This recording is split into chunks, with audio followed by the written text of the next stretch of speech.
PCS करके DM collector जज बन गए, मंत्री मैनेजर बन गए, राष्ट्रपति प्रधानमंत्री हो गए, लेकिन ये आपने कभी नहीं सोचा। बड़े बड़े विद्वानों ने आपको चैनल पर सत्संग दिया बड़े ढंग से, क्योंकि रोज आप घरों में चैनल पर सत्संग लेते हो, और क्या दिमाग में रहती है, ये बहुत अच्छा सत्संग देने वाला महात्मा है, विद्वान है, शास्त्री है, लेकिन कभी आपने ये छांट किया कि भौतिक ज्ञान के अलावा हमको कुछ और समझाया? आप समझ क्यों नहीं पा रहे हैं कि आप अपनी निगाहों को जब इधर उधर करते हैं तो आपके सामने बड़े बड़े आईपीएस और पीसीएस जब दिखाते हैं, डिप्टी कलेक्टर जज दिखाते हैं और चैनल पर बहुत महात्मा दिखाते हैं, तब आप क्या अपने को सोचते हैं कि हमारे ज्ञान में इनमें बहुत फर्क? देखो क्या चैनल पर बता रहे हैं, देखो कितनी बड़ी डिग्री लिए बैठे हैं, लेकिन ये कभी देखा कि डिग्री वाला पेंशन होकर के जब घर आ जाता है और उम्र पाने के बाद जब शरीर छूट जाता है तो जो एक भिखारी को शमशान घाट मिली, वही शमशान एक डिग्री वाले को मिल रहा है, वही आईपीएस वाले को मिल रहा है, वही पीसीएस वाले को मिल रहा है। वहां पर कोई कागज बड़ा छोटा नहीं जाता है कि इनके लिए कोई और तरीका अपनाया जाए, या कोई चिट्ठी पत्री मोबाइल नंबर वहां के लिए इनको भेजा जाए कि ये डीएम साहब आ रहे हैं। कभी सोचा नहीं सोचा। खुशी में आप बोलते रहते, अरे साहब ये बड़े भाग्यशाली है, इनको इतना सुख है, इनके आसपास ये कूलर लगे हुए हैं, पंखा लगे हुए हैं, इन कितना सुख इनको है। ये सब प्रारब्ध है जो उन्होंने पहले किया, वो उनको उस जगह पर वो चीज मिली। आप दिन रात सुनते हो, लेकिन अगर आप अपने को संभाल लो तो आपसे बड़ा दुनिया में कोई सुखी नहीं है। नहीं, रामायण में कैसे लिखा, नहीं दरिद्र सम दुख जगमाई और संत मिलन सम कोई सुख हो। दुनिया में तुम्हारे कितना सुखी कौन है? तुम अपने को होश में ही नहीं ला रहे, तुमने अपने को सवाल ही नहीं की है। लंका की समुद्र पर जब पहुंच गए तब हनुमान को इशारा ही तो किया गया था कि तुम एक बार नहीं बार बार बीच में से लौट आओगे। आप में वो बल और शक्ति है, ये समुद्र आपके लिए पुल की जरूरत नहीं है। वो समुद्र लंका के भी, और ये भवसागर समुद्र जिसमें फंसे हुए हो, अगर आप सबको होश हो जाए, ये सब कुछ करते हुए आपके समान दुनिया में न तो कोई सुखी है और न भवसागर को आने जाने के लिए तुमको कोई पुल बनाने की जरूरत नहीं है, वाहन खरीदने की जरूरत नहीं है, तुमको केवल अपने गुरु पर विश्वास करने की जरूरत है। जब अपने गुरु पर विश्वास नहीं है तो मन को चारों तरफ भगा रहे हो। इतने दिनों से हमारे गुरु महाराज कहते थे कि जय गुरुदेव नाम प्रभु का, और वो जिहाद खड़ा कर दिया है। कभी संत झूठी नहीं बोलते हैं, संत वचन पत्थर की लिखा और मोर वचन चाहे प्रजा पीता। वो जिहाद खड़ा कर दिया है, सारी दुनिया के लोग टिकट कटा करके बैठ जाए फिर भी सीट खाली रहे। अगर तुम ये विश्वास कर लो तो बोलो, कोई अपने बच्चे को दुखी देखना चाहता? जिस मालिक के आप बच्चे हो गए, और अगर आपको भरपूर, आप क्या सोचते हो, जय गुरुदेव नाम से जुड़े हैं, न तो कतई बीमारी आए, न कतई मूड पे आए, और न कबहू धन की कमी पड़ जाए, और सब लड़का लड़की सब नौकरी मिल जाए, सारे काम बन जाए, तब आप क्या कहो? बड़ी कृपा है। और वो क्या कहते थे गुरु महाराज? गुरु जब प्रसन्न होता है तब 3 चीजें देता है। कौन कौन? गरीबी, बीमारी, अपमान। अब बताओ, तुमसे हाथ उठवा हो जाएगा, गुरु प्रसन्न करो चाहता हो तो ये चीजें लीवे को तैयार हो ना, तो प्रसन्न गुरु कैसे हो जाए?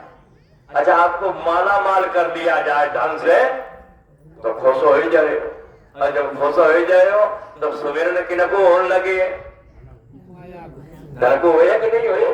बताओ फिर पार कैसे जाओ? फिर तो मोह में और उलझ गए, फिर कैसे जाओगे? इसलिए गुरु देते हैं 3 चीजें।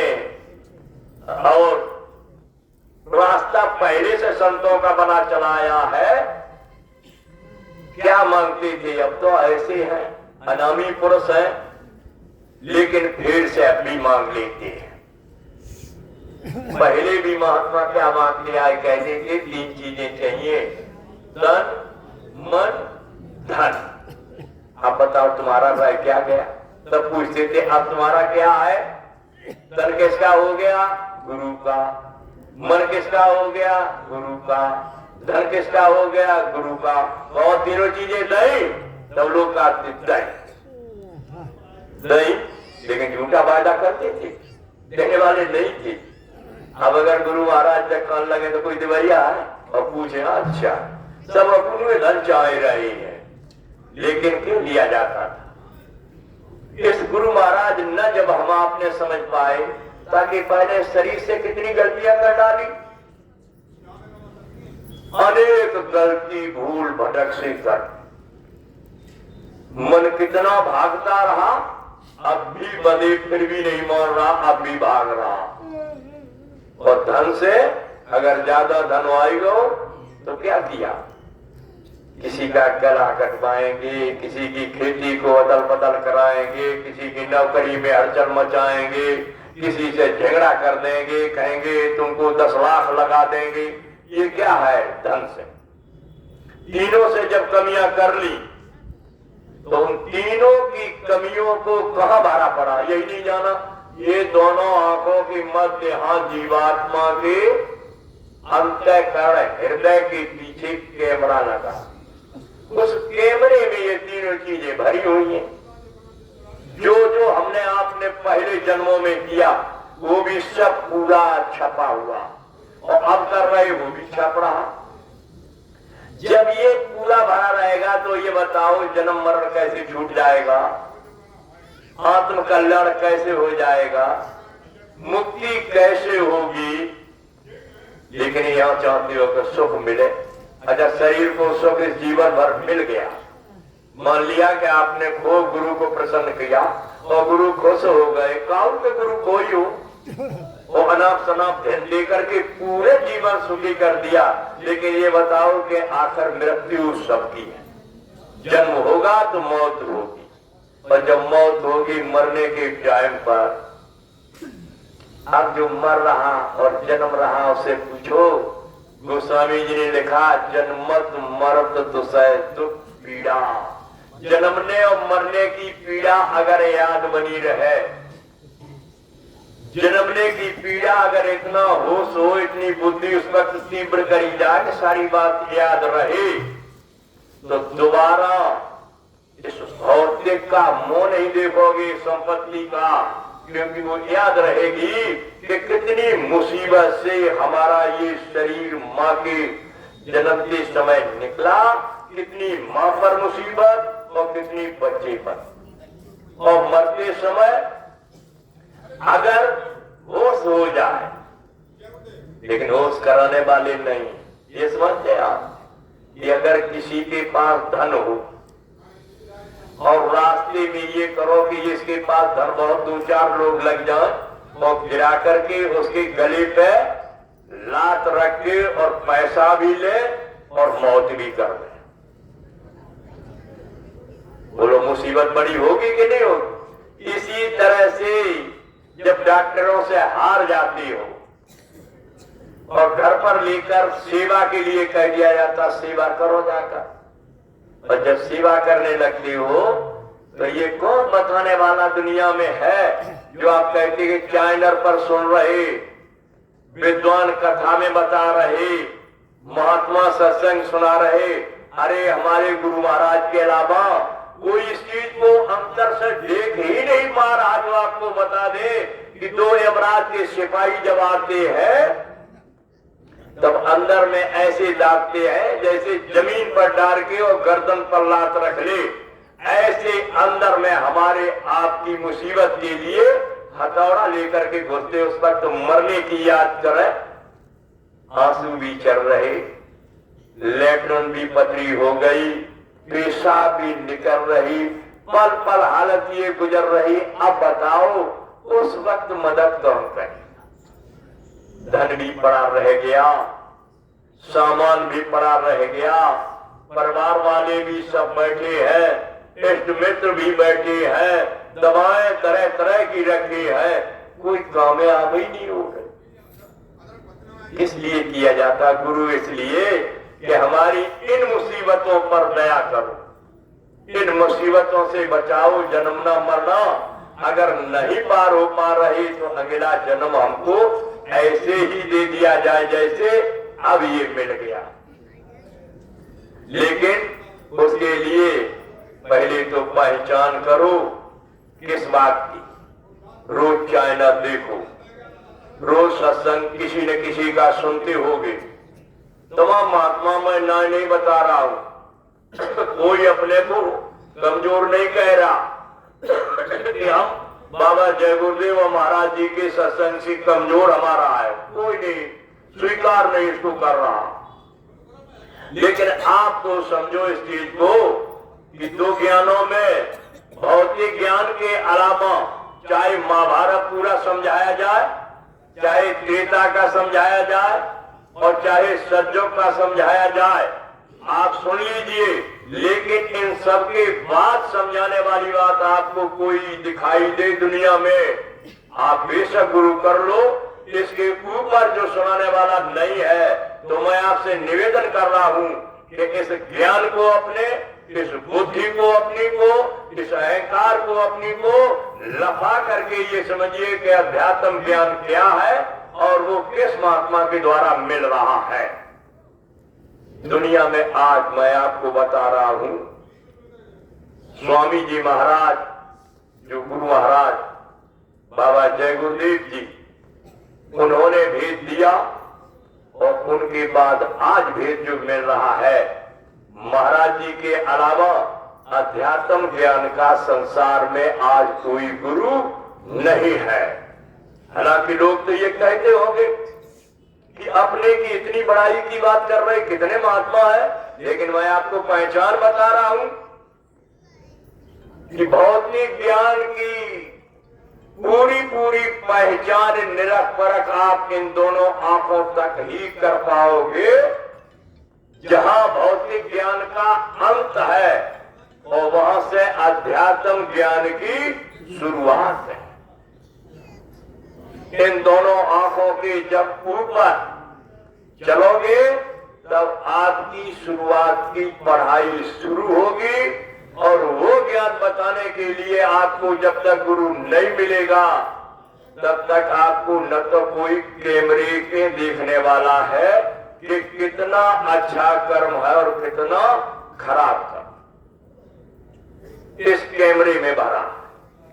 अब ऐसे आप समझ लीजिए कि एक घड़ा यहां रख दीजिए और घड़े में 200 ग्राम बिल्कुल काला पानी 200 ग्राम भर दीजिए। बड़ी मोटी आपको प्रैक्टिकल की बात बता रहे हैं, क्योंकि आप कैसे उस समझ तो जाओ।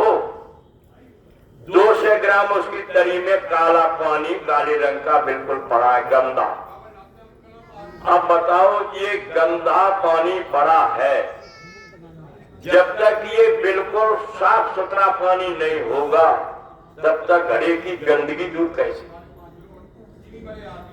अब उसमें आप स्वच्छ पानी जब डालोगी तो धीरे धीरे उस खराब पानी को और स्वच्छ पानी अपने में मिला करके और साफ बना लेगा। फिर वो रंग नहीं दिखाई देगा कि ये गंदा रंग। इसी तरह से इन दोनों आंखों के मध्य जो हमारा आपका कैमरा है, तन से, मन से, धन से जो खराब कर्म करके कैमरा भरा पड़ा है, अब आज आपने कर लिए कि हमको शब्द गुरु मिल गए, अब तो हमको नामदान भी मिल गया, अब कछु करने की जरूरत नहीं, अब तो पार हो ही जाएंगे। आत्म कल्याण न है तो मनुष्य शरीर मिल जाएगा, नरक भी बच जाएंगे, 84 खान में जाने का रास्ता वो भी बच जाएगा। लेकिन जब इसमें कर्म कर्जा भरा हुआ है, क्या क्या भरा? अरे जब ज्ञान नहीं था तब लोगों ने मछली भी खा ली, मुर्गा मुर्गी भी काट के खा लिया, अंडे भी खा लिए, उसके बाद दारू भी काफी पी ली, उसके बाद किसी का लेन देन भी बेईमानी कर ली, उसके बाद जब शरीर में अहंकार आया तो किसी को मारा, किसी को पीटा, किसी को गाली दे दी और किसी से चरित्र के अच्छे और बुरे काम मिल करके भी कर लिए। अब ये सब भर गया। अब बताओ, ये अदले बदले का विधान है। जिसको तुमने काट के खाया है वो तुमको काट के खाएगा, जिसको तुमने मारा है वो तुमको मारेगा, जिसकी तुमने बेईमानी की है वो तुम्हारी बेईमानी करेगा। ये सारे अदले बदले आपके इसमें भरे पड़े हैं। अब आप बताओ, आप सोचते हो न इलाहाबाद लिखा, न मैनपुरी लिखा, न कहीं कोर्ट कचहरी में लिखा, कोई जानते नहीं हमने जो करो सो वो गिरे कैसे पड़े इसमें भरा।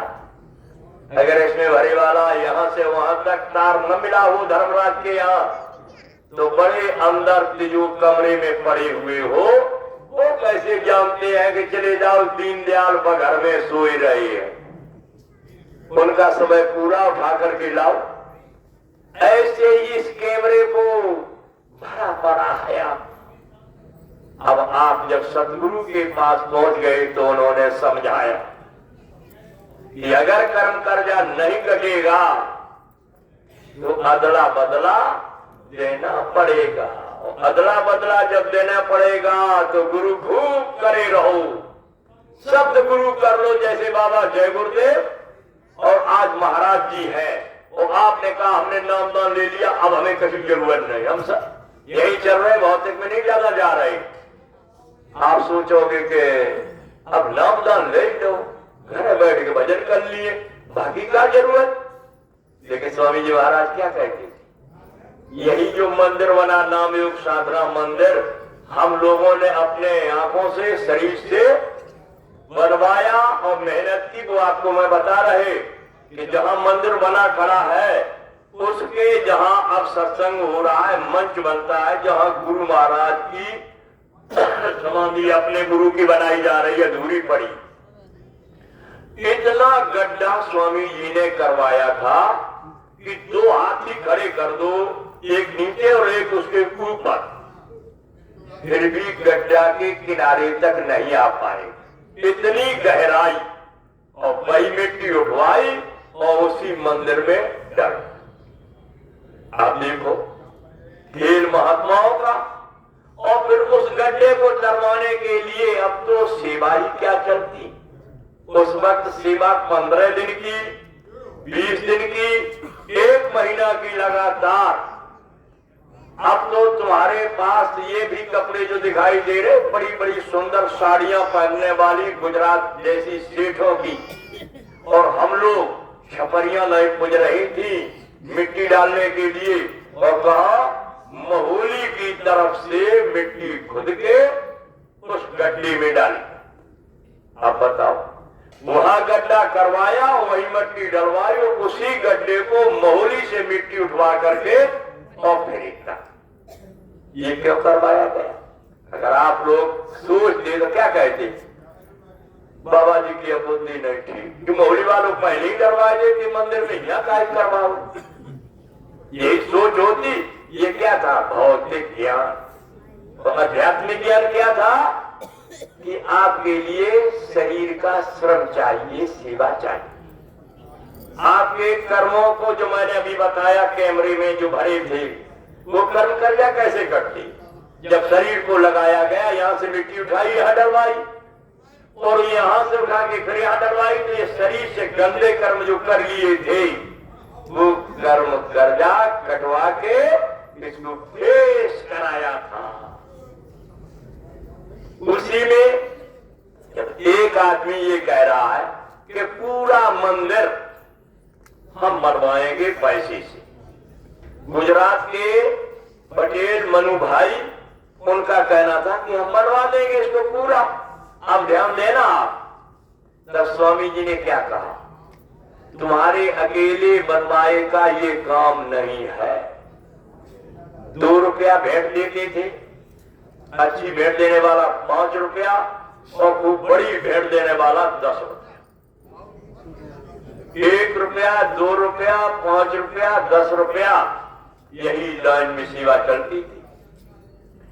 वो सेवा दे करके ये मंदिर बन करके जब खराब हो गया, अब बताओ हम आप जैसी अगर बुद्धि होती भौतिक, तो जकाती एक ही आदमी बनवाएंगे, इनके दूसरे 4-4 रुपया का जोड़े जाए, एक से बहुत अच्छा था। लेकिन एक अगर बनवा देता तो तुम्हारे हमारे ये कर्मों का बोझा जो धन का, जिससे धन से खराब खराब कर्म किए थे, और वो सबका सब अगर लदा रहता तो तुम्हारा मनुष्य शरीर कैसे मिलता? कहां कहां जन्म मिलने लेने पड़ता, लेकिन सब कटवाया।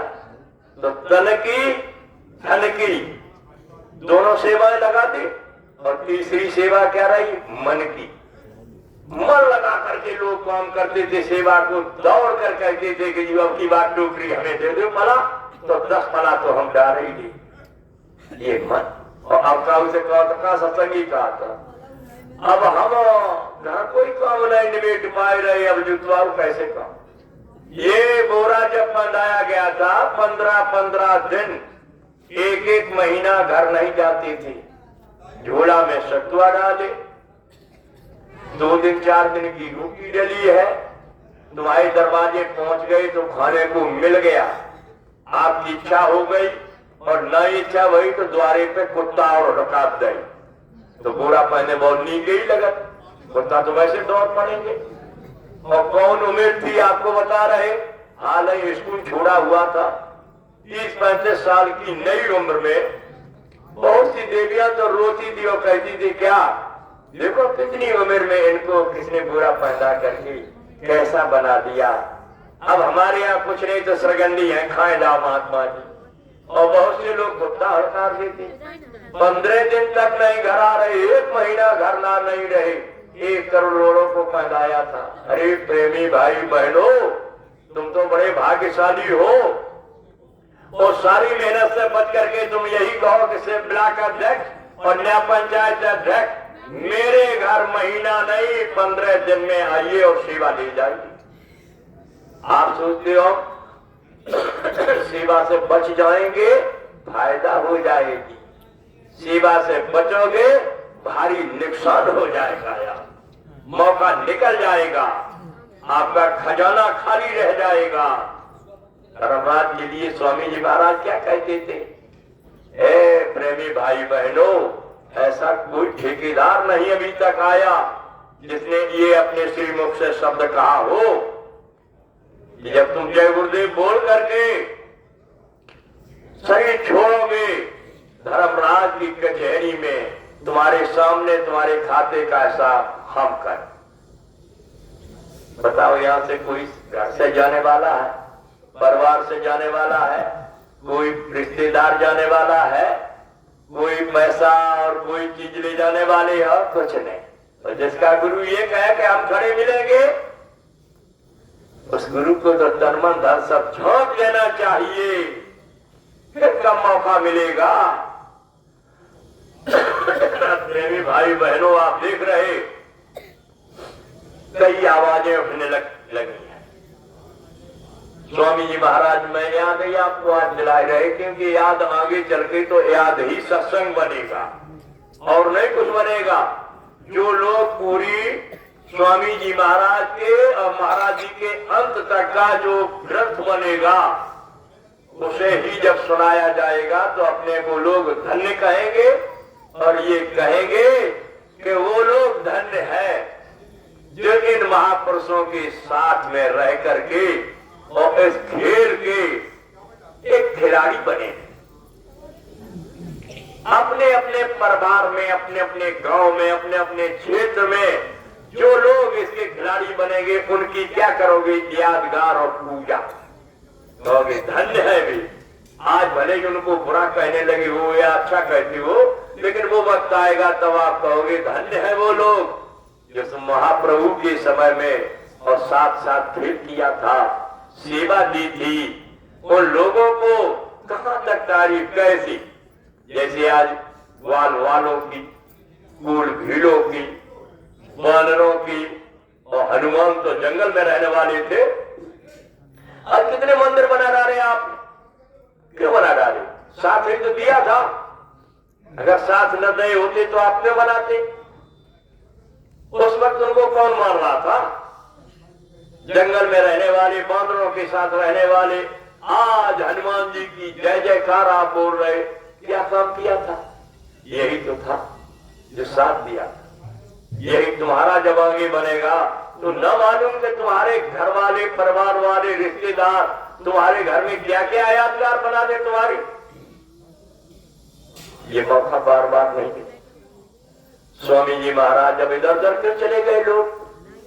कुछ लोग चले आते हैं, हम थोड़े उधर चलेंगे, नहीं तो नए प्रेमी आए हैं वो जो कहेंगे कि वो तो अपनी पुरानी कथा सुनाए रहे। लेकिन हम आपको पुरानी इसलिए सुना रहे कि बिना पूजा के कोई नहीं हो। आप सब कुछ न कुछ पूजाएं करते हो। किसके लिए करते? कोई तो ये सोच रहा है कि धन बढ़ जाए, कोई सोच रहा है नौकरी मिल जाए, कोई कह रहा बच्चा नहीं तो बच्चा आ जाए, ठीक है सारी पूर्तियां हो जाए आपकी। लेकिन ये बताओ अपनी आत्मा शरीर छोड़ के जाएगी तो ये सब चीज आपके लिए झूठी है। फिर आपको अपने लिए क्या, जैसे शादी के लिए आपने तैयारी की, पढ़ाई के लिए तैयारी की, नौकरी के लिए तैयारी की, धंधा कोई करने के लिए, रोजगार के लिए तैयारी की। अब ये बताओ सबकी तैयारी की और एक दिन निश्चित है कि मौत होना है, मृत्यु होना है। अच्छा, मृत्यु की तैयारी करी कचकाऊ ने? बोलो कोई तैयारी करता है कि भाई मौत तो निश्चित होना है और निश्चित होना है कैसे मरना है, कब मरना है, फिर मर के कहां जाना है, कोई तैयारी नहीं। जो जिसके लिए आपको ये शरीर मिला है कि भगवान का भजन कर लो और आगे की संभाल लो, उसकी कोई तैयारी नहीं। और जो न तैयारी की चीज है पूरा जीवन सुमिरन उसी में लगा है। यदि भजन नहीं बनता, भजन कौन से बने? जब बच्चा नहीं ताकू सुमिरन बच्चा, हे गुरु महाराज बच्चा, हे गुरु महाराज बच्चा आ जा। जब नौकरी नहीं तो का माला पकड़े, गुरु महाराज जय गुरुदेव, जय गुरुदेव, नौकरी लग जाए, जय गुरुदेव। सुमिरन काय को हेरो, कौन खुल जाता को हेरो नहीं हेरो। उन्हीं मकान नहीं, जय गुरुदेव, जय गुरुदेव, दो मंजिला बन जा, जय गुरुदेव, जय। भाई अब आकार खोलवे को नाम दान दो को कि आत्मा से परमात्मा को देखो। अब आत्मा परमात्मा की छूट गई तो जाके सुमिरन करो, वही चीज सामने आ जाए, मकान बढ़िया आ जाए। तो आपको जब सपन हुए तो मकान देखो, कोई बच्चा बच्ची देखो, कहीं नौकरी देखो, कहीं। तो इसीलिए मन को लगा करके ये करो कि मुझे तैयारी मरने की करनी है पहले, और ये काम बाद के। ये तो सब हो जाएंगे गुरु की कृपा से, कोई कमी नहीं पड़ेगी। और ये चाहो कि हम मन लगा के ये चीजें सब याद करते रहे, राजा उजा नहीं हो पाओ। अब अलग लोग चले गए, कुछ लोग आपको जय समझाने आते का है अब हम मथुरा चले कि उज्जैन चले कि नीमसार चले, हम पूरी बात आपको बताते हैं। आपने नामदान लिया मथुरा से, आपके लिए गुरु महाराज ने कहा कि इस मथुरा की भूमि पर विश्व के लोगों को शांति यही मिलेगी। अब आप कहो कि वो लोग जब स्वामी जी के संग लगे थे और वो अलग अलग चले गए, सो क्यों चले गए? तो हमें बताएंगे, आपने उस जमाने में थे नहीं, आपके सामने कहा नहीं। गुरु महाराज ने ये कहा था, 1 करोड़ लोगों को बोरा पहनाया और ये कहा कि ये मेरी बाँह है, बाँह, इसे आप पकड़ लीजिए। क्या मुझे अपनी बाँह पकड़ा, सबको फ्री कर दिया, स्वतंत्र, कि दोनों बातें हैं, या तो पकड़ लो और या पकड़ा। अब हम लोगों ने भी नीचे मनन किया कि जैसे गुरु महाराज को हमने बाँह पकड़ाई दी, अब इनने बाँह पकड़ ली और आगे आपत्ति आई, क्या करो है, कांटे हुआ है, रास्ता खराब है, गड्ढा है। तो हम तो देखे किनारे सोए के करे, लेकिन भी तो पकड़े भाई, छोड़े तो आई नहीं, करोड़ तो भाई ले जाओ। कछ ने जब सोची कि हमने अगर पकड़ ली हमने, तो हमारा मन जाते ना हो कि रास्ता खराब है, हम सेवा नहीं ले पाए, हम नहीं काफिला भी चल पाएंगे, हम ये काम नहीं कर पाए, तो वो हमने छोड़ दी। ये मेरे मन की बात। और उनने पकड़ ली भी नहीं छोड़, कहते पुरिया हमने चिपकाई नहीं, ये पुरिया चिपकी रहेगी, छूटेगी नहीं, कहीं आप जाइए।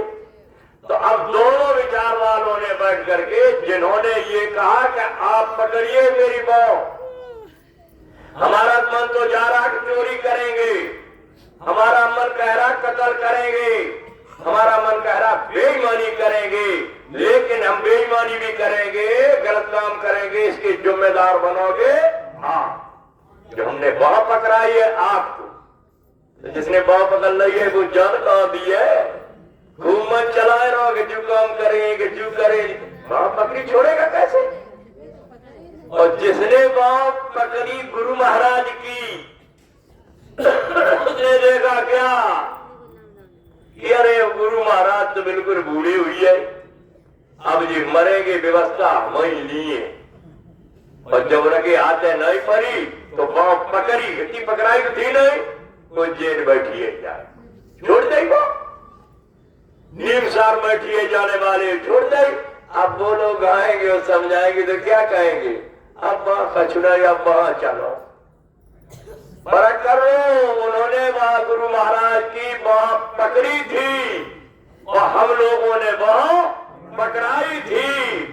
पकड़ाई वाले लोगों का आप साथ कह रहोगे, उनका कहना मानते रहोगे, तो आपके पास आने वाला काल भी एक बार लौट जाएगा। क्यों? ये बाँह पकड़ने वाला समर्थ गुरु है। इसलिए अपने कर्मों का बोझा उतारने के लिए काफिला की सेवा, भंडारे की सेवा, गऊओं की सेवा, मंदिर की सेवा, जो भी आ जाए आप अभी झोंक लीजिए। आगे समय जो गुरु महाराज ने कहा था वही होने जा रहा है। सबका मोहम्मद त्रिमत बालमत भिन्न नरेश का राज, सुख संपत्ति कौन कहे, प्राण बचे बड़े। अब बताओ, जब प्राणों पे आ जाएगी और घर में तिजोरी भरी रखी रहेगी, तब आप सब कहो कि पूरी आज ले जा, ब्लॉक अध्यक्ष तिजोरी पूरी सेवा में लगा दी जा, तो ये कर्म कर जा उतर जाएगा। धीरे धीरे उतारा जा रहा है। न आप ये समझो कि ये काफिला चल रहा है महाराज जी का, किस लिए? जनसंख्या बढ़ जाएगी, चीला ज्यादा हो जाएंगे, सेवा ज्यादा आने लगेगी। एक दिन वो हो जाएगा कि जय गुरुदेव वाले हो जाएंगे, तो कितनी बड़ी सेवा मंदिर पर पहुंचेगी। ये दिमाग कभी मत लगाना इसलिए किया जा रहा कि उधर तो सतयुग आ रहा और इधर कलयुग जाने की तैयारी कर रहा है, और हमारे आपके ऊपर बोझा इतना लदा है कि जैसे चक्की चलती है तो पार के नीचे कीली से ना आ पाए तो पिसके आटा बन जाता है। कीली के पास आ जाओगे, बच जाओगे, तो गुरु महाराज के आदेश को मान करके सेवा करते रहोगे। कर्म जब आपके हमारे कट जाएंगे, शरीर भले ही छूट जाएगा, लेकिन दूसरा शरीर हम आपको तैयार, ये सोचने की बात नहीं। तो गुरु पहचानो और विश्वास करो और गुरु भक्त बनो। तीनों बातें सीखो। गुरु भक्त बनो, क्या बनो कि जो गुरु महाराज का आदेश आए उसको करते रहिए। ये काम गुरु भक्त का। सत्संगी बन लो। क्या बन लो? अरे प्रेमी भाई बहनों, इतने दिन जुड़ने के बाद भी अगर सत्संगी न बन पाए तो फिर मौका कब मिलेगा? भले ही आपका अच्छा सत्संगी है, लेकिन भले ही थोड़ी कमी वाला है, लेकिन गुरु महाराज के वचन याद रखो। क्या कहा था?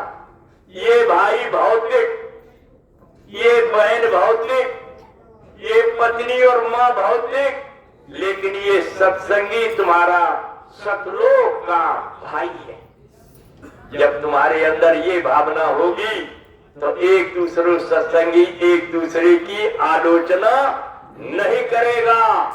और मिलने पर, अरे प्रेमी भाई बहनों, अब ये दिशा हो गई। आज के 20 साल पहले ये दिशा थी गुरु महाराज के समय पर कि जब हम लोग एक दूसरे से मिलते थे तो छाती से छाती लगा करके, महिलाओं से छाती लगा करके भरभूक रो लेते थे प्रेम की। बड़ी देर में मिल पाए सत्संगी प्रेमी, इसको कहते हैं सत्संगी। संगत क्या है? जब आपने गुरु भक्ति कर ली तब आप सत्संगी पहचान गए, और ताकि बाद फिर आपने संगत। क्या संगत है? जब आदेश आया कि ये काम होना है तो पूरी संगत के ये होड़ लग जानी चाहिए कि ये गुरु महाराज के आदेश की पूरी पूर्ति होना चाहिए। इसका नाम है संगत। तो जब तीनों बातें नहीं आपने समझ पाई, गुरु को ही नहीं समझ पाया, हमारा गुरु है क्या चीज, हमारा गुरु किसके लिए है। बीमारी भी आपकी नाम को उतार देंगे, बड़ी बड़ी बीमारी नाम को उतार देंगे, बड़ी बड़ी कठिनाई नाम से उतार देंगे, लेकिन धन ज्यादा इसलिए नहीं दिया जाएगा, फिर आप भजन नहीं करोगे। दिन और रात आपको रात के 10 बजे टाइम मिले और सवेरे 4 बजे फिर जग जाओगे और फिर लग जाओ उसी में संभालने के लिए। बताओ मौका कब मिलेगा? तो उतना ही साईं इतना दीजिए जा मैं कुटुंब समाज, और मैं भी भूखा न रहूं और कोई साधु न भूखा। ऐ प्रेमी भाई बहनों, आप अपना ये बना लो क्या कि मुझे कहाँ जाना। आपको पूछे कोई ये मकान आप बना रहे, बताओ आप कितने बड़े सत्संगी और इतना बड़ा ठाट बाट जोड़ रहे हो। अरे भाई, एक जगह पर एक आपको छोटा सा दृष्टांत बताओ, कहानी या चेतावनी के रूप में। कि बड़े पौधा अब तो ऐसे हैं कर्म वाले जो जल्दी 1-2 साल में और जल्दी फल आने लगती, लेकिन एक समय ऐसा था 10 साल तक पेड़ पर फल नहीं आते। पेड़ लगाया, धीरे धीरे बढ़ता गया, जब 10 साल हो गए तब फल आ। बड़े बुजुर्ग जिनकी उम्र बिल्कुल किनारे थी, 2 साल 3 साल साल भर रहना मुश्किल था। बगीचा लगा रहे थे, पौधा लगा रहे थे, पानी डाल रहे, मेहनत कर रहे बहुत। नौजवान लड़के आए, पूछा, अरे बाबा जी कहा ये पौधे आप लगा रहे हो, ये पौधे तो 10 साल में तैयार हो पाएंगे, फल आप खाने की इच्छा में लगा रहे होंगे, तब तक तुम मर जाओगे, तुम्हारे किसी काम की नहीं। बाबा ने बैठा लिया लड़कों को, कहा सुनो बैठ जाओ, ये मैं अपने लिए लगा रही है, कहीं तुम्हारी इतनी उम्र ही नहीं जो आप इनको खा लो, आप डगमगा रहे 1-2 साल में ही चले जाएंगे।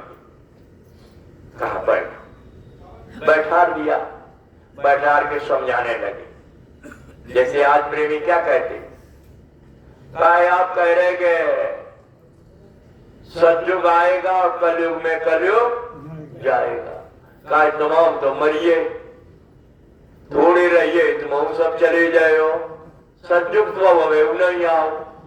यही तो है बात।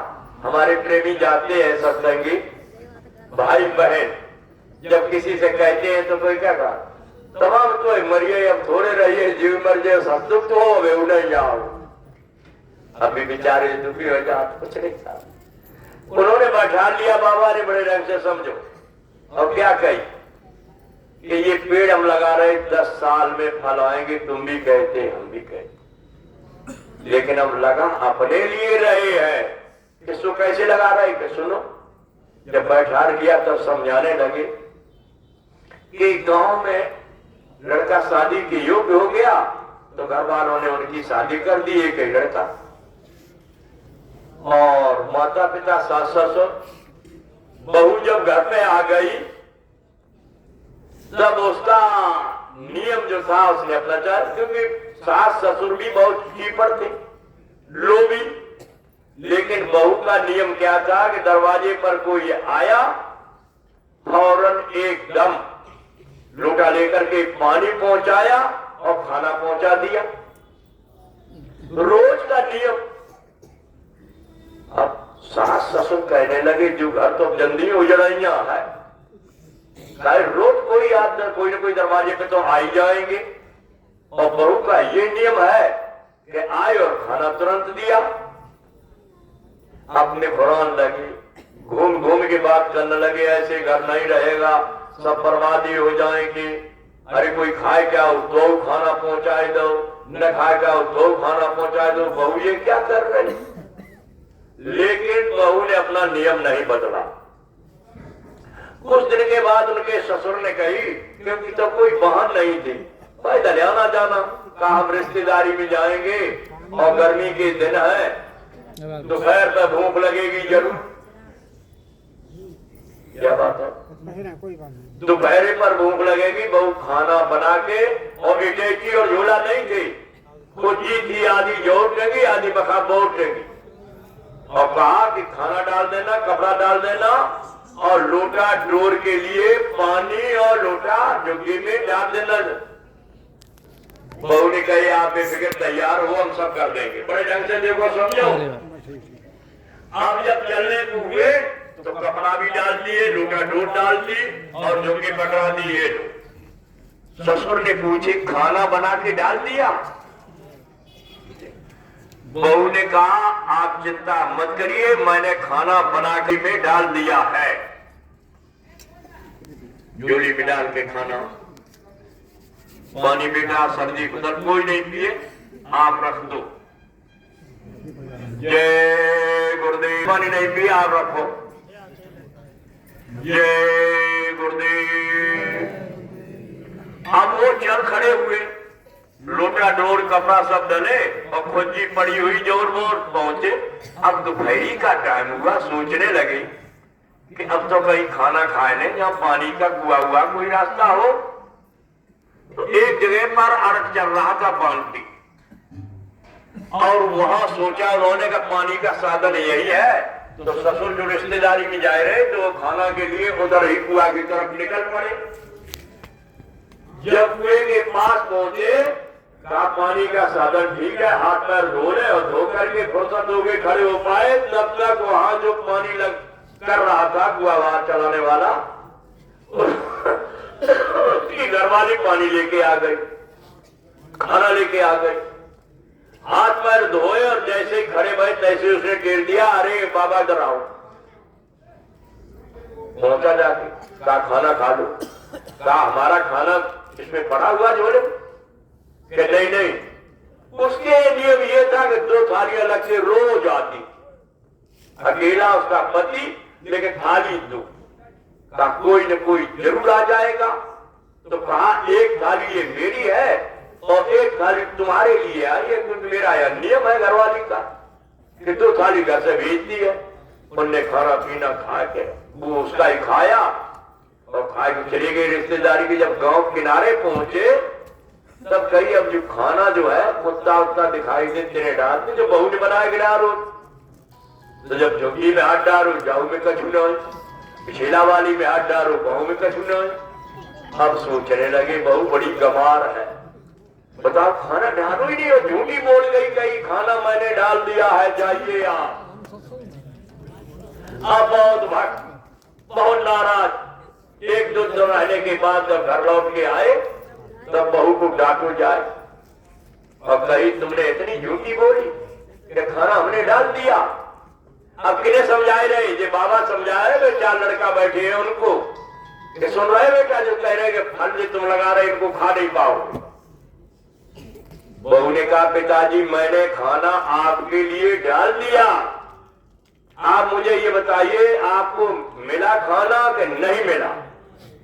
कहीं खाना तो बेटी बहुत अच्छा मिला, 2 सब्जी अचार रोटी बढ़िया बेहतर मिला, इतना आप डाल भी नहीं सकती। तब कहा कि जो आप रोज कहते हो कि दरवाजे कोई भी आ जाए बहू उजाड़े दीजिए, हम खाना देती है, सबको खाना देती है, और हमारे को कौन नहीं देगा? जो हमारा जा रहा है तो हमारे को कौन नहीं देगा? कहा ये कहा बहु धन्य है तेरे लिए जो तेरे यहाँ दरवाजे खाने वाला मुझे वहां पर खाना मिला।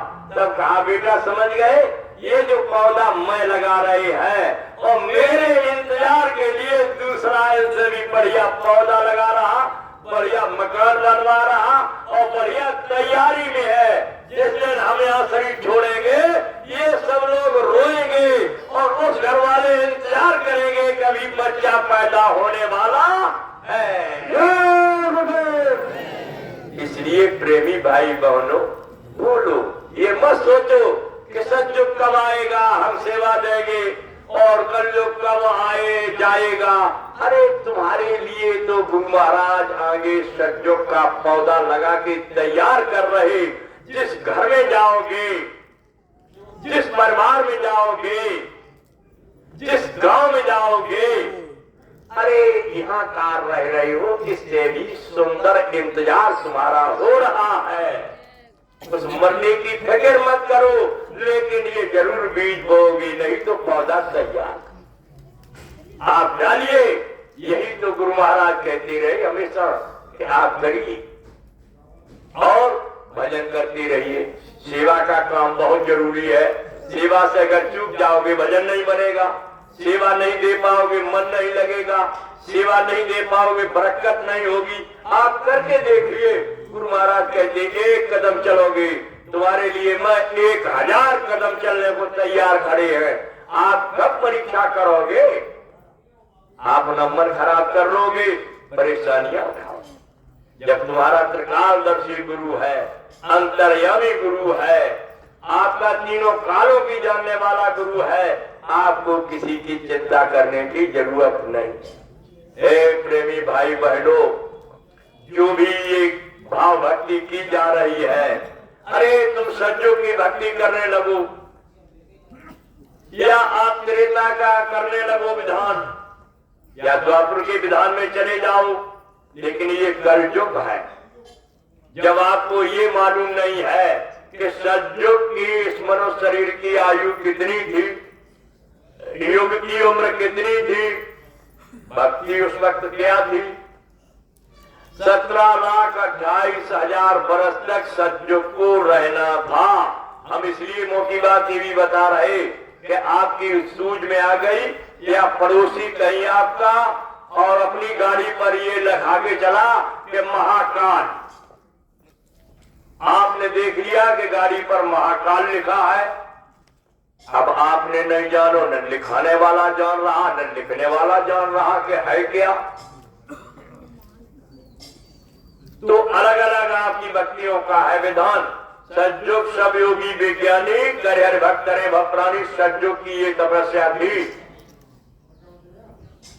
और सज्जुग की तपस्या के बराबर आप कर नहीं पाओगे। हिरण्याकुश ने जब तप किया था किसका? आत्म कल्याण का नहीं किया था, उन्होंने किया था अपने बाहुबल बढ़ाने का।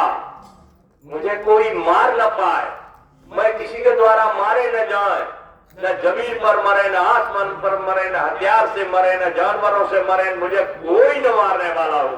बताओ, इतनी बड़ी तपस्या तो तुम देवी देवताओं की नहीं कर पाओगे।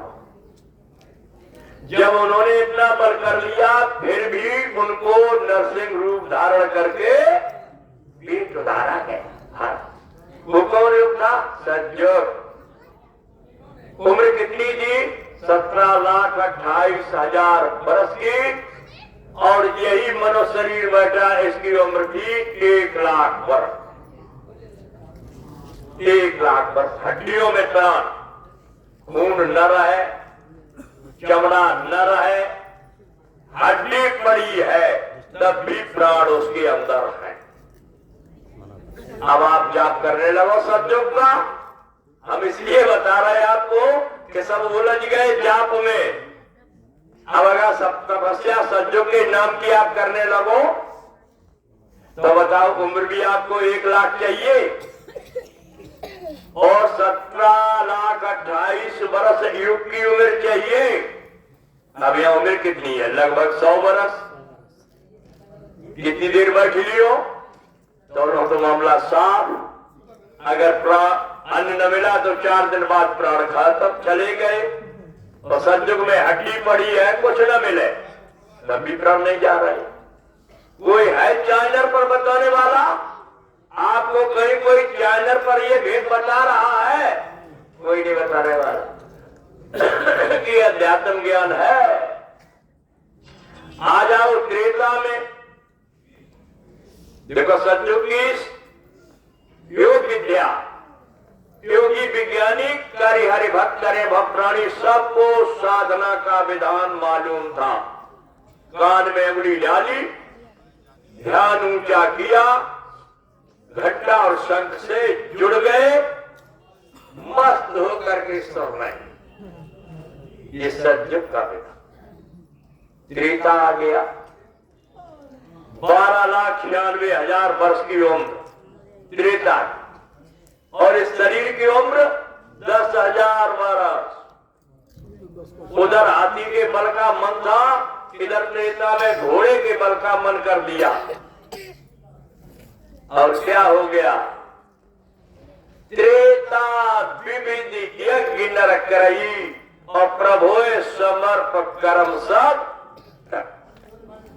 आज आप यज्ञ कर रहे, अरे इनको बूझो।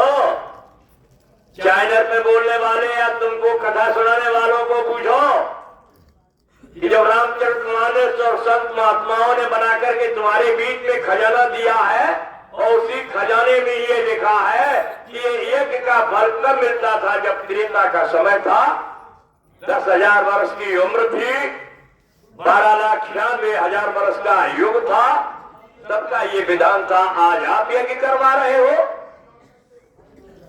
लेकिन न तो आपने उन ग्रंथों को देखा महात्माओं के लिखे हुए, और न ही उन विद्वानों को ये पूछा कि आज जो उल्टा काम करा रहे हो उससे क्या फल मिलने वाला है।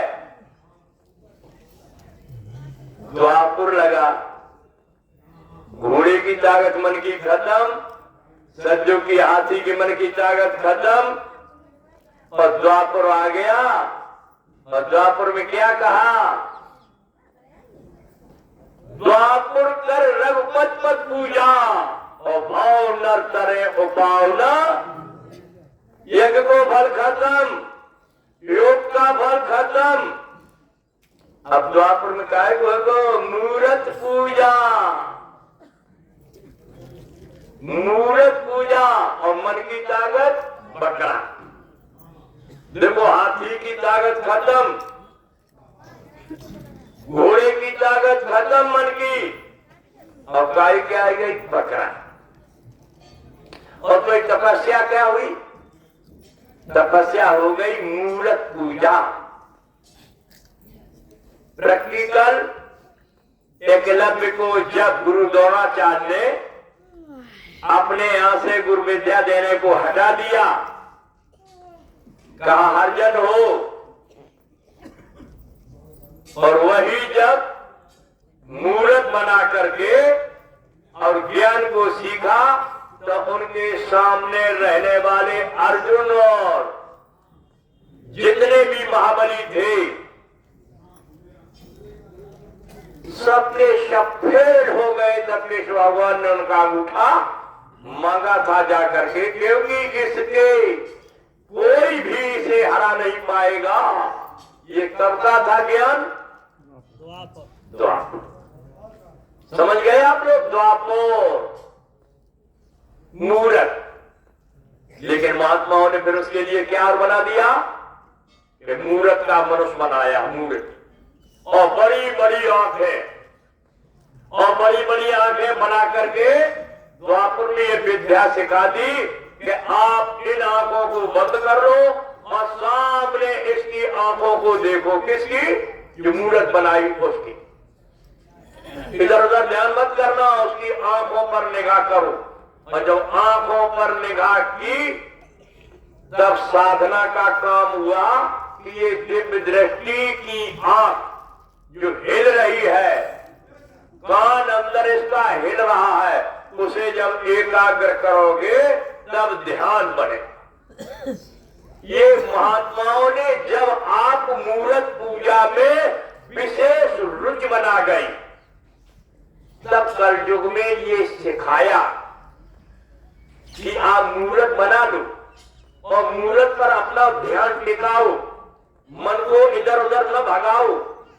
और ये आपका विधान बनाया, वो आपने न करके चले गए आप शहरों में जो प्रजापति लाइन लगाए हैं कि चाहे कृष्ण ले ले, चाहे शंकर ले ले, चाहे हनुमान ले ले, और चाहे काली ले ले, चाहे दुर्गा ले ले, जो तुम्हारी इच्छा हो, चाहे लक्ष्मी ले ले। और आपने जाकर के खरीदी और खरीद के घर में रख ली। और डीएम साहब आ रहे हैं जिले के जो मालिक है, अपनी ड्यूटी से, अपने जो रोज की उनके कामों से, और घर पर जब आ रहे हैं तो घरवाली क्या लक्ष्मी की पूजा खरीद करके बाजार से लक्ष्मी को लेकर के रख दिया। अब बताओ, बड़े बड़े अधिकारी कर्मचारियों के घर में जब मिट्टी की मूर्त रख दी जाएगी तो बताओ कान में उंगली डालने वाला रास्ता कौन पूछेगा? आप क्या कहोगे? ये डिग्री वाले बच्चे जो कलेक्टर और बड़े बड़े गांव में अधिकारी हो गए और ये सब जो कर रहे हैं, तो इससे बढ़िया कहा, क्योंकि ये बहुत बुद्धिजीवी लोग होंगे, आप भी चले गए उसी। तो क्या आया? कलयुग बात ये आया कल। इसमें कबीर साहब आए, पहले गोस्वामी आई, पलटू आई, रैदास आई, मीरा आई, नानक आए, तमाम संतों का, अर्जुन साहब, चरणदास, गरीबदास, बुल्लादास, पलटू, ये सब के सब आए और सबने ये भेद बताया कि कलयुग केवल नाम आधारा और सुमिर सुमिर नर उतर है। 8,64,000 वर्ष का द्वापर चला गया, 4,32,000 वर्ष मिले आपको इस कलयुग में। और 100 वर्ष के लिए ये लगभग, जब विशेष आपकी लंबी आयु हो तब 100 वर्ष की, ये न 50, 60, 70 चर खड़े हुए। आप बताओ, मन की ताकत चींटी के बराबर करती, चींटी। लेकिन क्या कहा? कलयुग समनयान युग जो नर कर विश्वास, कलयुग के बराबर कोई भी युग नहीं है। कैसे नहीं आप कहोगे? क्यों नहीं? अच्छा चलो, आपको ट्रेन में जाना है और अगर आप हाथी लेके संजोग वाला जाओगे तो बोलो किराया लगेगा ट्रेन में? मालगाड़ी में लदाओ पर ये, तब आप बंबई ले जाओ चाहे कलकत्ता ले जाओ, किराया जरूर लगेगा। ये कब को है? संजोग। आपने कही नहीं नहीं पूजा हम तो त्रेता की करेंगे। अच्छा त्रेता करो तो घोड़ा का मन ताकतवर है, घोड़ा है आपके पास मन का, आपको ले जाना है, कहाँ जाओगे? आप जाओगे, घोड़े को भी ले जाओगे। और जब घोड़े ले जाओ तो बताओ ट्रेन में या मेट्रो छोटा हाथी में या पिकअप में लादोगे, बोलो किराया लगेगा? लग जाइए। अब आपने कही नहीं, हम तो द्वापुर की पूजा करें, तो द्वापुर में बकरा है तो कचने टिर्री में रखे हो, टिर्री वालों किराया ले लिए, जाना कहाँ आप? मनवा तो। और अब आप बैठे हो कल युग में, आपको मन कितना छोटो है। चीटी खाना बनाओ, टिफिन लगवाओ घर में, आपकी घरवाली आपके भाई भतीजों ने टिफिन लगा के तैयार कर दिया और धीरे से चीटी टिफिन में घुस गई। आपको बंबई जाना है तो बिना टिकट के, बिना किराए के बंबई में जब आप फूल हो जाए टिफिन, तो चीटी घर से और बंबई तक बिना पैसा की। तो बोलो कल जो सबसे बड़ा योग है, कर लो नाम की कमाई, आपको इसी में काम, घर में बैठो, दिन में दुकान दफ्तर खेती का काम करो, बाल बच्चों की सेवा खिदमत करो, शाम को जब लेटने को जाओ तब अपने बच्चों पर, परिवार पर, सब पर संस्कार डालो। क्या? अरे न त्रेता की भक्ति काम करेगी, न द्वापुर की करेगी, न सज्जों की करेगी। अरे नाम की कमाई करने वाले प्रेमी भाई बहनों, जय गुरुदेव नाम की माला फेरो और कान में अंगुली डालो, अनहद धुनी, सत्यवाणी, देववाणी, आकाशवाणी, कलमा आयतें रोज सुनो, आनंद ही आनंद आपको आने लगे। इससे बड़ी विद्या दुनिया में और आपको कहां मिलेगी? और जब शब्द से जुड़ जाओगे, कहते गुरु नहीं तेरे धन का भूखा, उस पर धन है भक्ति नाम का। पर जो समझदार तुम होते तो धन से कुछ कार्य लेते, कार्य लेना है जो भाई तो गुरुआज्ञा में देव लगा। सब चीज आपके मौजूद है, सारी चीजें आपके पास मौजूद है। और न कर पाओ सकल पदार्थ है जगमाही, और कर्महीन नर बाबत नहीं। सारी चीज आपको मनुष्य शरीर मिल गया 5 तत्व का, और भेदी मिल गया 5 मंडलों का, घनघोर आवाज देने वाला। और न कोई नहाने, खरे गंदा हो जाए शरीर नहा लो, कोई तपस्या के लिए नहीं है कि शरीर को धो करके साफ सुथरे हो करके तब हम बैठेंगे भजन पर, स्वच्छ नहीं। शरीर केवल आपकी सफाई के नहाने धोने का है। अंदर में जीवात्मा की गंदगी की सफाई को करिए, जीवात्मा पर जो गंदगी उसको हटाने का काम करिए, वो साफ सुथरी हो जाएगी, आपका भजन बन जाएगा। और जीवात्मा पर गंदगी लदी हुई है, कर्मों का पर्दा चढ़ा हुआ है, और सवेरे बैठ के रोज उठे, उन्हीं के स्नान करो और जल डालो और घंटा हिलाओ, शरीर को दिखावा करके, लेकिन अंदर की गंदगी हटाने वाला केवल शब्द गुरु होता। हे प्रेमी भाई बहनों, यहाँ बना लो, यहाँ भी देने वाला मालिक और वहां भी देने वाला मालिक। उसके लिए मैं आपको एक चेतावनी रूप में और बता रहा हूं कि एक महात्मा जी जो शब्द से जुड़े हुए थे और रोज अंतर में आत्मा परमात्मा से रोज आने जाने का रास्ता था, राजाओं का राज्य था। महात्मा जी जाकर के गर्मी की सीजन में धूल बहुत महीन थी, जैसे आपका आका होता, रास्ते में जाकर के और बच्चों की तरह से मकान बनाने लगे मिट्टी गट्टी की। कहा ये कमरा बन गया, फिर ये कमरा बन गया, फिर ये कमरा बन गया, फिर ये कमरा बन गया, ये खेल करते थे बैठे रास्ते। तब तक वहां से राजा निकले। राजा ने कहा अरे ये क्या कर रहे हो महात्मा जी, तुम क्या ये कर रहे मिट्टी में बच्चों जैसा खेल? महात्मा ने कहा अरे राजन, मैं महल बना रहा था। राजा हंसने लगे, कहने लगे दिमाग से गर्म है महात्मा, इसलिए तब क्या कहा, अरे महात्मा जी देखो वो चमक रहा मेरा महल, इसको कहते हैं महल। आप ये मिट्टी में बच्चों जैसा काम कर रहे और कहते कि महल बना रहे। महात्मा जी हाथ जोड़ के क्या कहने लगे, अरे राजन, तुम्हारे पास पैसा की कमी नहीं है, एक महल बुक इनमें से एक करा लो। राजा हंसने लगे, अरे मूर्ख महात्मा, मुझसे क्या कह रहा? महल तो वो देखो बड़ा खड़ा है, हमसे कह रहे कि ये महल बुक करवा लो। चले गए हंसते हुए। महात्मा के पास गरीब गुरबा छोटे छोटे लोग आए। जब सुनी महात्मा की बात तो कहने लगे, महाराज 50 रुपया है, मजदूरी में आज 50 ही मिले, बाल बच्चा भी इसी में गुजर करें, लेकिन एक महल बुक कर दो, छोटा सा 50। कोई 500 का आया, कोई 1000 वाला आया, कोई 2000 वाला आया। छोटे छोटे लोग कहा एक दिन भूखे ही बैठ लेंगे, परहेज कर लेंगे, लेकिन महात्मा कह रहे कि महल बुक कराओ। उसके बाद में रानी का डोला आया पलकी। रानी ने कहा ये कौन है? पलकी ले जाने वालों ने कहा भी महात्मा है। कहा उतारो, यहीं पर मुझे बात कर लेने दो। उतारा। महात्मा को रानी पूछने लगी क्या है? कहा अरे रानी, महल बुक कर रही मैं। कहा अगर महल आप बुक कर रहे तो एक हमारा कर दो और एक हमारे पति का कर दो, 2 महल बुक कर दो। महात्मा ने कहा भाई तुम्हारा तो बुक कर देंगे, लेकिन तुम्हारे पति से मैंने बहुत कहा, उन्होंने इनकार कर दिया। कहा मेरा महल देखो वो है कितना सुंदर, तुम ये मिट्टी में बना रहे कि ये महल बन गया, ये महल बना, मेरे दिमाग में नहीं आ रहा, इससे मुझे मालूम पड़ रहा है कि तुम्हारा दिमाग गर्म है। ये कहकर मुझसे चले गए, तब तुम्हारा मैं कर रहे। कहा महाराज मेरा कर।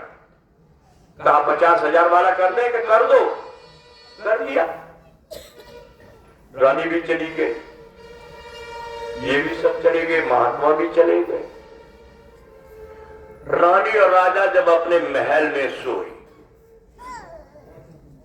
देखो प्रभु का खेल, जब महल में सो रहे अपने अपने पलंग पर दोनों, सोते समय क्या सपना राजा देख रहे कि अब स्वर्गलोक में पहुंच गए। स्वर्गलोक में जब पहुंचे जाकर के और चलने लगे तो लेन लेन कमरा बने हुए हैं और उन पर क्या नाम लिखा है जो उनके यहाँ के छोटे छोटे राज्य में लोग रहने वाले थे, जो 50 का कर गए, 100 का कर गए, 500 का कर गए, 1000 का कमरा बुक कराया था, वही लेन में प्लेट लगी हुई कमरे में, ये फलाने सिंह का, ये फलाने सिंह का, ये फलाने सिंह का। आगे आखिरी कमरे पर लिखा इंदुमती, बहुत सुंदर कमरा 50,000 का। देखा और देख करके दरवाजे में हाथ मारा, सब करिएगा कौन? कहा मैं राजा हूं इंदुमती के पति। पीछे हटो, पीछे हटो, ये मृत लोक में राजा और रानी हो, यहाँ इंदुमती का ये महल है, तुम्हारा नहीं है। इतनी होने के बाद राजा की आंख खुल गई तो राजा हुसक हुसक करके रो रहे। रानी दूसरे पलंग पर सोच रही है कि आज राजा पति महाराज रो क्यों रहे। काफी देर तक पूछा, पूछने के बाद राजा क्या कहे, तुमने मेरे साथ बहुत बड़ा धोखा किया। कहा क्या धोखा किया? कि मैं सपने में आज स्वर्ग में चला गया और छोटे छोटे लोगों के महल बने हुए वहां पर, और एक महल तुम्हारा भी बना, और मैं प्लेट लगी हुई तुम्हारे इंदुमती नाव से, तुमने मेरे लिए कमरा तय करवाया, वहां मुझे धक्का मार के हटाया गया कि इंदुमती का महल है, तुम्हारा महल नहीं है। तब समझाया पति महाराज एक महात्मा जी महल बुक कर रहे थे, वहां मैंने करवाया और तुम्हारे लिए भी कहा कि मेरे पति का भी एक महल बुक कर दीजिए, लेकिन उन्होंने साफ इनकार कर दी कि जो स्वयं कराएगा उसी का होगा, दूसरे का नहीं। तुम्हारे पति से मैंने कहा था। सवेरा हुआ, अब रानी के हाथ जोड़े का कह रहे जल्दी चलो, महात्मा जी वह कुटिया में रहा था, हमें वही लिवा, चलो हमाऊ को करवाई दी, तुम्हारा बुकुआ हमाऊ की बार 1 लाख को करवाओ चल। और जब महात्मा जी के पास दोनों पति पत्नी राजा रानी पहुंचे और बड़ी दूर से प्रणाम किया लेट करके और कहा महाराज गलती हो गई, हमारा महल बुक कर दो और 1 लाख से 10 लाख तक का आप कर दो। महात्मा जी क्या कहने लगे, जितनी महलों की क्षमता हमको दी गई थी वो पूरे के पूरे बुक हो गए, अब राजा महल बुक होने वाला है। प्रेमी भाई बहनों, ये अवसर चल रहा है क्या खा करके हुए खरा, अंडा मछली भात शराब, क्या खाने से होगी भलाई, साग सब्जी दूध मलाई। अरे ये महल बुक करा लो, नहीं तो आगे वो समय आ रहा है कि सतयुग आ रहा है और कलयुग जा रहा है। और दोनों पहाड़ के बीच में जब कोई महल कराने वाली जगह नहीं मिलेगी, आवाज लगाने वाला नहीं मिलेगा, क्या कहेंगे। अरे प्रेमी भाई बहनों, आए थे वो खाएंगे बहुत गरीब माल, और जो गाते हुई रह गया पकड़ ले गया काल। आसपास जोधा खड़े सभी बजा में गाल, और मध्य महल से ले चला ऐसा काल कराल। तब याद आएगी क्या, जब शाकाहारी हो जाते और गुरु महाराज के वचनों को मान लेते तो बिगड़ क्या रहा था। न घर छुड़ा रहे थे, न महलों को छुड़ा रहे थे, न बच्चे छुड़ा रहे थे। अरे परहेज कितना करा रहे, ईमानदारी मेहनत और सदाचारी चरित्रवान रहो और शाकाहारी रहो। ये तीनों परहेज जब करोगे तो तुम्हारी आगे आने वाली संतान पर संस्कार पड़ जाएगा। यही माता और पिता की सेवा अच्छे ढंग से करने लगेंगे। काफिला चल रहा, टाइम ज्यादा, अभी मैंने कुछ नहीं सुना पाया, कुछ नहीं आपको बताया हुआ, इधर हुई उधर मैं बना रहा। अभी तो मैंने आपको ये भी नहीं बताया कि कैसे कैसे महात्माओं ने क्या क्या करके जलवा दिखाया। अभी मैंने ये भी नहीं आपको बताया कि भगवान राम चरितमानस जिसको लिखा गया है, ये भी नहीं आपको बताया कि राम कितने हैं। एक राम ये घट में लेटा, और एक राम दशरथ का बेटा, और एक राम का शकल पसारा, और एक राम नहू से न्यारा। 3 राम व्यवहार है, चौथा है निसार। चौथे राम को खोज ले हो जाओ भव से। अरे प्रेमी भाई बहनों, ये भी राम है अंदर में, जो तुम्हारे हमारे घर में बैठा है। एक अयोध्या में जन्म लिया, वो भी राम है। और एक राम वो व्यापक ब्रह्म निरंजन निर्गुण विनोद सो अद्भुत प्रेम बस कौशल्या की वो भी राम है, जो सहस्त्र दस कमल पर बैठे हुए हैं और जिनकी पत्नी आद्या मां शक्ति है। जो आप कहते हो माता जी की जय हो, अभी माता का भेद ही नहीं जाना। जाने कौन सी माता की जय आप बोल रहे हो। ब्रह्मा विष्णु महादेव तीनों उनके बेटा हैं। आपको कोई अध्यात्म बात के अलावा कोई बताने वाला ही नहीं है कि ये किसके पुत्र हैं और ये कहां पर कौन लोक में रहने वाले हैं और क्या क्या इनको काम दिया गया है। लेकिन कैसे मैं पूरा सब एकदम से इतनी ही टाइम में आपको सब कैसे बता दे। तो इसलिए जो बताने वाला है, जाओ 4 कार्यक्रम होते हैं मथुरा में, चारों कार्यक्रम में अदल बदल के जाते रहो, ताकि आपको इतना तो ज्ञान हो जाए कि हमको कौन लेकर के आया और मैं यहाँ फंस गए दूसरे के काम में। काम अपना करो, जारी पराया काम मत करना। अरे अपना काम करो, ये तुम्हारा काम कौन है। जीवात्मा का अब की बार अब काम कर लो।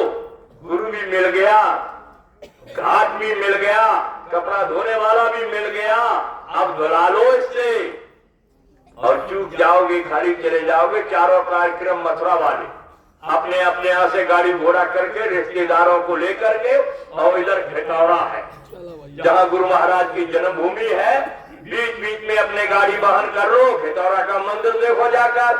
अमृत जल जिसको कहा है बोतल में भर लाओ और घर पर आकर के 1 चम्मच यूज करते रहो उसको। अरे करो तो, गुरु पर विश्वास करो। अपने गुरु पर विश्वास नहीं करोगे, बाकी नए लोगों को भी ले जाओ, वो अवसर निकल जाएगा। शाकाहारी और जो गाजीपुर में सत्संग चल रहा है, गाजीपुर में काफिला चल रहा है, आप लोग काफिला से कोई वंचित न हो जाए। आपकी सेवा पहुंचेगी, आप पहुंच गए। और आपकी सेवादानी के कार्यक्रम दो जो मिले हैं 23 और 24 की, यही दिसंबर में 22 तारीख को लोग जाएंगे।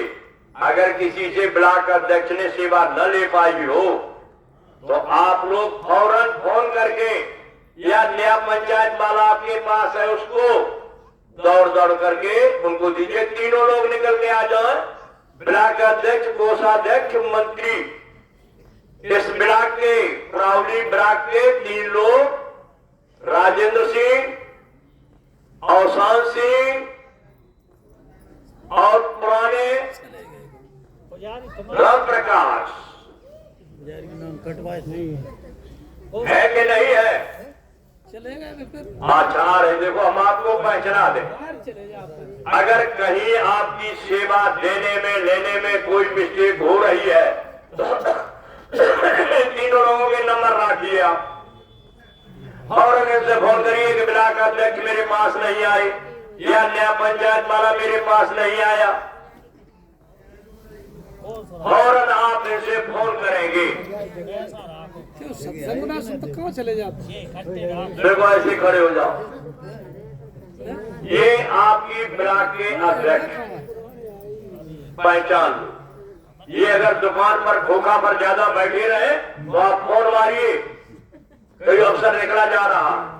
और ये आपकी ब्लॉक के कोषाध्यक्ष, इनका नंबर रखिए। कोई भी पैसा नया पंचायत वाला लाएगा या ये लाएंगे, बिना कोषाध्यक्ष के दस्तखत के आपका मान्य नहीं होगा कितना हुआ कितना नहीं हुआ। ये दस्तखत करेंगे हमारी सेवा ब्लॉक की इतनी हुई है। देखो मैं इसलिए पहचानवा रहा हूं सबको। और मंत्री आपके साथ अभी नहीं आ पाए, इनके नंबर रखो। अवसान सिंह उनका नाम है, बात तरफ देखो फौजी, और इनको जानते हो राजेंद्र सिंह। अपनी संगत का काम इतना बढ़ाओ ताकि कोई सेवा से वंचित न रह जाए, और सेवा से वंचित रह जाओगे तो महल बुक होने वाला नहीं है। इस बात को ध्यान में रखना कि मैं एक बार भी अगर चूकेंगे तो ये महल मेरा एक कट गया है। आप लोग ठीक पहचान लिया आप लोगों ने। अब एक प्रार्थना बोलेंगे, समापन कर रहा हूं मैं। सेवा आप लोग इनको जल्दी, अभी आज 19 है, कल 20 है, 21 तक इनके पास पहुंचाओ और प्रार्थना बोल करके ये हमारी माताएं, बहनें, बच्चियां, आप लोग यहाँ जरूर मत्था लगाएंगे, पुरुष भी लगाएंगे। हम ये नहीं कहते कि आप लाए हो तो यहाँ चढ़ाएंगे, वो आपकी इच्छा है, लेकिन अपने मन में और जल्दी जल्दी यहाँ मत्था ये नहीं कि तेल लगाए रहो और कहो हमारी मुसीबत दूर कर दे और प्रार्थना अंदर में करते रहो। नहीं, मन में लगाओ और हटो अपनी दुख तकलीफ मुसीबत का मन में ही जरा सा चिंतन करो, दया करो, भाई मुसीबत दूर करो, कलह दूर करो, बरकत दो। ये नहीं कि हमारी देवरानी मर जाए, कि सासू मर जाए, गलत नहीं, गलत बात मत सोचना कभी, और न पुरुषों में गलत मत सोचना, अच्छे काम के लिए यहाँ ऐसा करो। देर हुई बैठे बैठे, खड़े हो के प्रार्थना करो, काय से घुटनों में पीर होने लगी हुई है। आप लोग सब खड़े हो जाओ, खड़े हो जाओ।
दान काल न खोबो